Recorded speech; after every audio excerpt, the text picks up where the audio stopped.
it's not a surprise to us, but you know, it's a magical. It's one of the best nights I've ever had in the sort of 50 years I've had watching this club. And but history has been made. What an unbelievable result that is for Grimsby. For the first time, Manchester United losing to a team in League Two, eliminated from the second round of the Carabao Cup against Grimsby Town. And we're pleased to be joined now by joint majority shareholder in Grimsby Town Football Club, Jason Stockwood. Jason, thank you so much for joining us after this hugely significant day for your club. Yeah, thank you very much for having us. Apologies, I'm in my car on the way home, so if it's a little bit bumpy, but yeah, delighted to be here.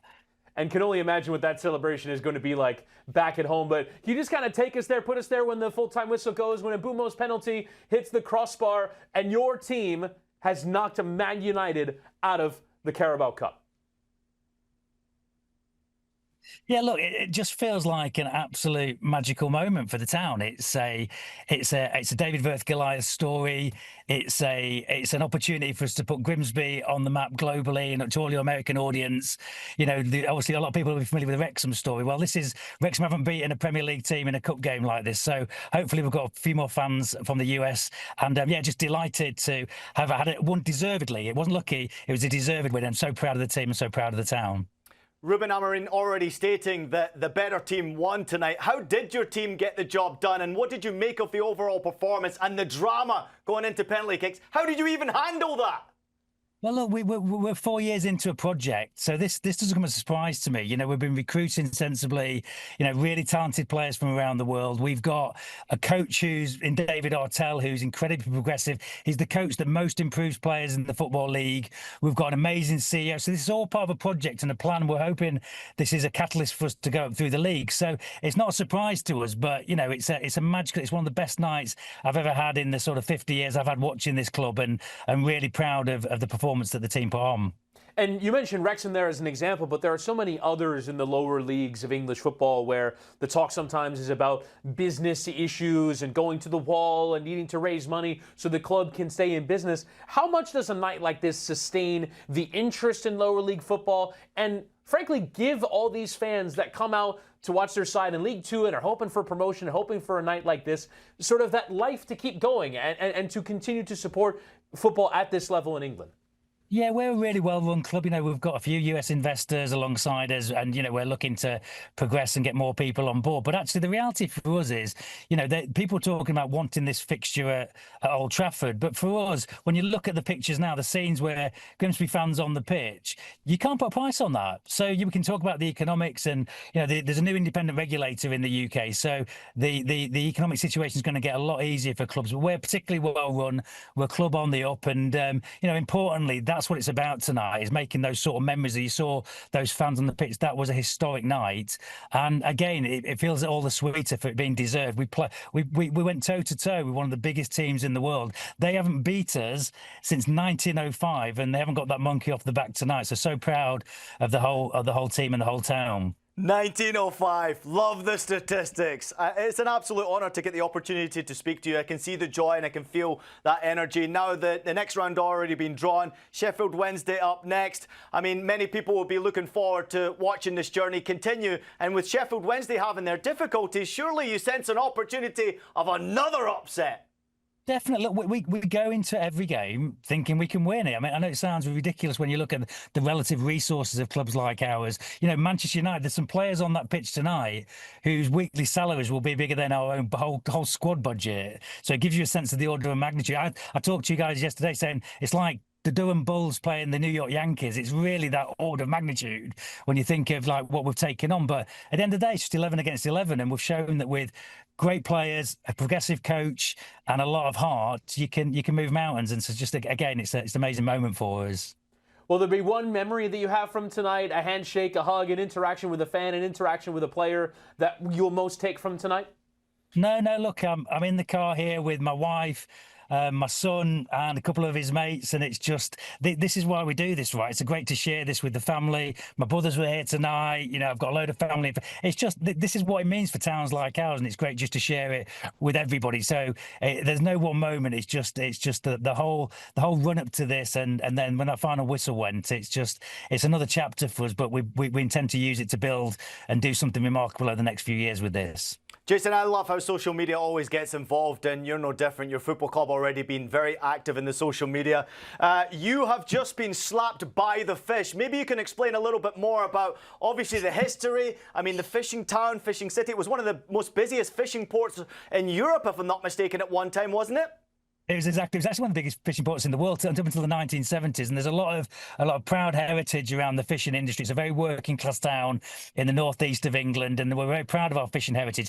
But the narrative of the town is changing now. We're one of the green energy capitals of the world as well. So we're proud of our history, but we're going to use it as a catalyst to propel us in the future. And the football club's part of that story. But yeah, so the fish reference. I don't want people in America thinking we're a violent bunch going around slapping people with fish. That's not what we're about. But it's that there's a strong history and a connection to the sea and the fishing heritage as well. Love it. Yeah, absolutely. massive congratulations, Love Jason, on what will be one of the most memorable nights in the history of Grimsby Town Football Club. Jason Stockwood, one of the joint majority shareholders of the club, joining us here on Scoreline. Thank you so much, sir. Congratulations. Congratulations, Thanks Jason. so much. Appreciate your time. Brilliant stuff. And Ian, we have to talk now. Obviously, that's very much the positive story from tonight. The negative story. I don't really want to. Is Manchester United. I want to talk slapping people with fish. That would be much more enjoyable. I think there are perhaps some people within the Manchester United setup that might deserve it tonight.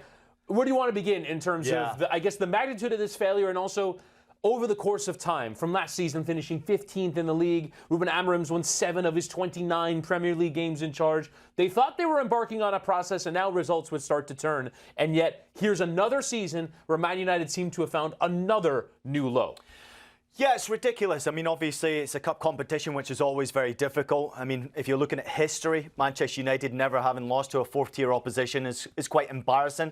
I think the time has come at a really difficult point for Amorim in particular, for Manchester United fans in general.